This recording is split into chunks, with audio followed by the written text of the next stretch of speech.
Good morning, gentlemen.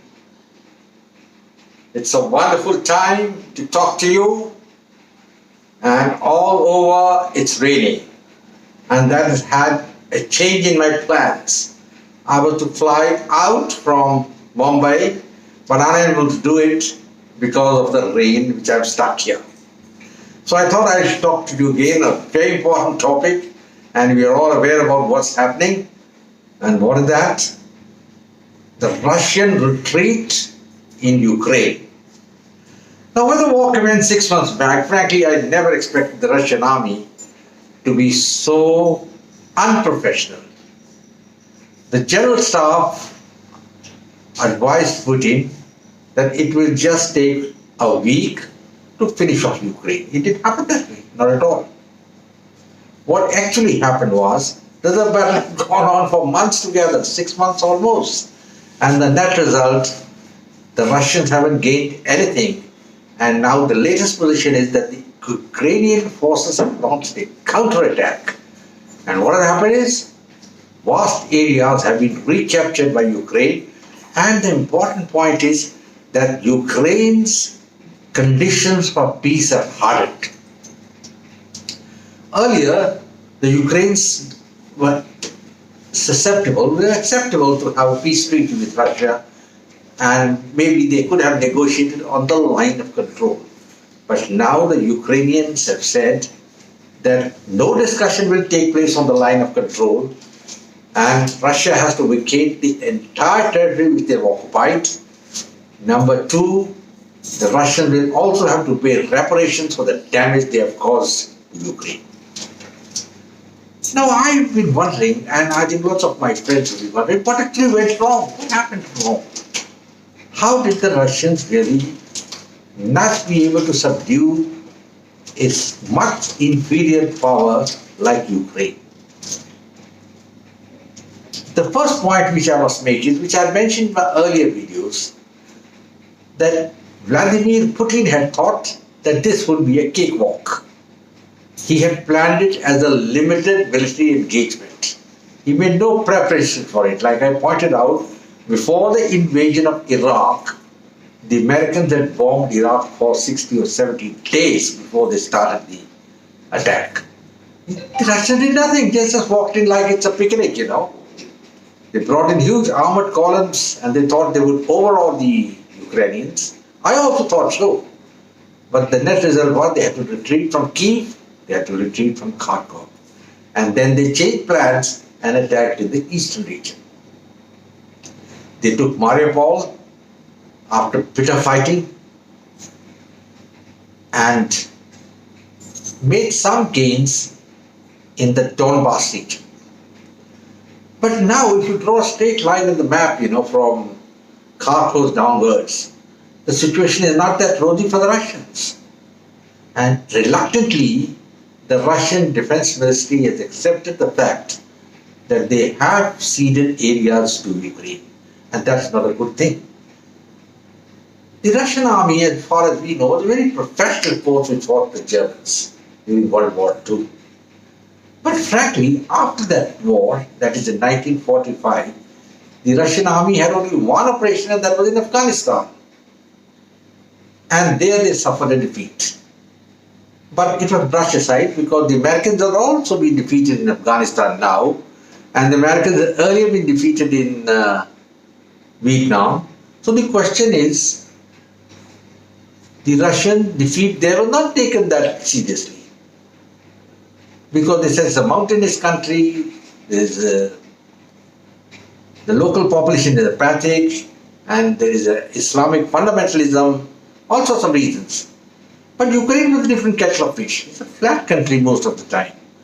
Excellent planes are available for tank warfare, cavalry and everything. So after a few months of fighting, the front line had stabilized, and the Russians had thought that, well, we have done what we had to. And I think Putin made a statement yesterday or day before yesterday that quite satisfied with what has happened. He had thought that whatever he has captured will remain with him, and in due course of time there will be a war of attrition, and the Ukrainians will say, yes sir, we finally come and negotiate. But the Ukrainians lulled the Russians, and that lull has proved very disastrous.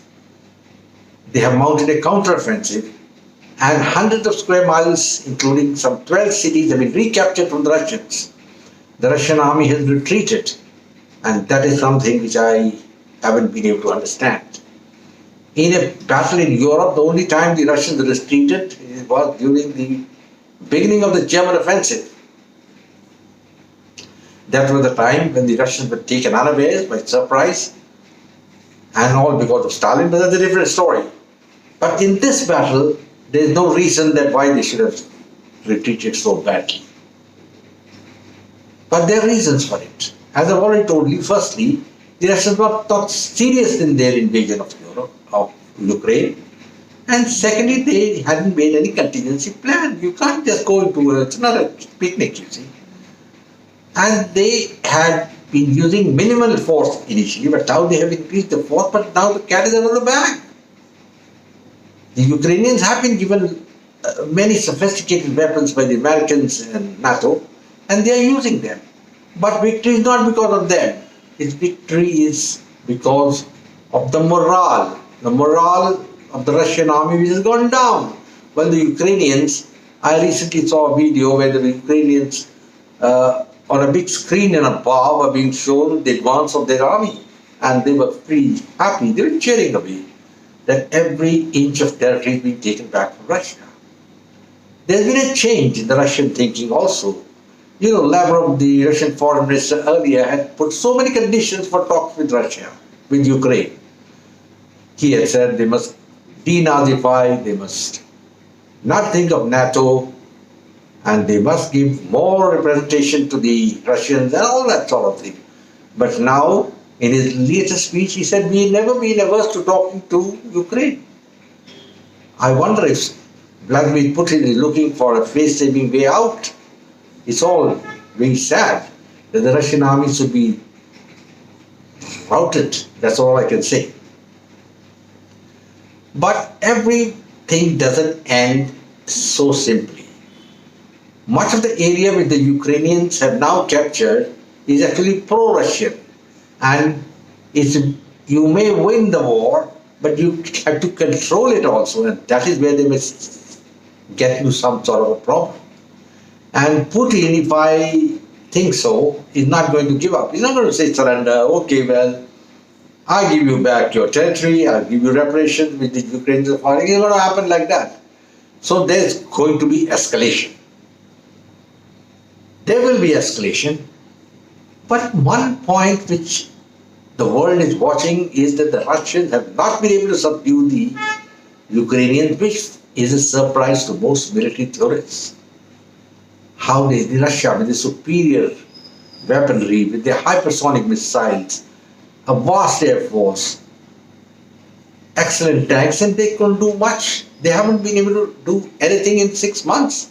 And probably if the fight continues for 6 months more, I wouldn't be surprised if Ukraine goes and takes some territory in Russia and then has a bargaining point. The Americans have a big hand in this because they didn't want Russia to win, number one. Number two, they have always thought of Russia as an enemy, and you know the rest. They want this war to continue. It will sap Russia and finish it, and that is a fact. The Russian economy is in doldrums, dependent on China. And the war has great significance for China also, because now the Chinese army has not also fought any war for the last 44 years. The last fought was in North Vietnam against the Vietnamese, and that was the end of it. They didn't produce any spectacular results even at that time. And they will think 10 times before they mount an invasion of Taiwan. As far as the Russians are concerned, I think it's a Hobson's choice. They'll have to think what has to be done. Probably Vladimir Putin thought he's a very great Russian leader after Stalin. He was something like Nat King Cole. He probably thought he's that, who was a merry old soul, and a merry old soul was he. He called for all his horses and kings And you know what happened? So that is the point. Vladimir Putin miscalculated badly, his reputation has come down. And he has to do something drastic now. I don't know what he's going to do. But my hint is, my suspicion, that he might use the nuclear option. As I have said in my earlier videos, Russia cannot afford itself to be defeated. The war will linger on. But Russians must look inward and see what went wrong. Never underestimate an enemy, that is number one. Number two, have all the intelligence about the enemy's motives. Number three, have a justification to fight. I think the Russians didn't have any of these things. And the last point which I made, the justification to fight is not there. The Russian people or the Russian soldiers fighting there, how are they concerned with NATO and all that? It's got no meaning. I mean, what can you do about it? Well, the war has now reached a very interesting stage. And if the Ukrainians take some more territory, it's going to be kaput for the Russians. And the Russian generals, I think, lack that dynamism. Leading from the front, you don't expect a general or a colonel of these people to be leading exactly in the front line with the sepoy or the ensign. But they had to do that to bring up the morale. And the result is that more than over 100 of their senior officers have died, including I think 6 to 8 generals, which is a very sad thing. And as far as Putin is concerned, I think he must be wondering what's gone wrong. But there's nothing to wonder if he thinks back and realizes that he underestimated Ukrainians totally. He underestimated the Anglo-Saxon powers, in particular the United States and the UK. They won't allow Russia to win. They didn't allow Russia to win in Afghanistan, and the same thing is happening now. They defeated Russia, the old USSR, which broke up finally in 92. So the Russians are second rate as far as global strategy is concerned. That is the sad lesson we must draw. And for India, it's very, very important also to study this conflict and take lessons from it. Gentlemen, I'll talk about that at a later stage. I think I'll say now goodbye and good luck. And I hope all of you have a jolly good time. If you like the video, share it, subscribe, like it. I close now and wish you all the best. Jai Hind. God bless you all.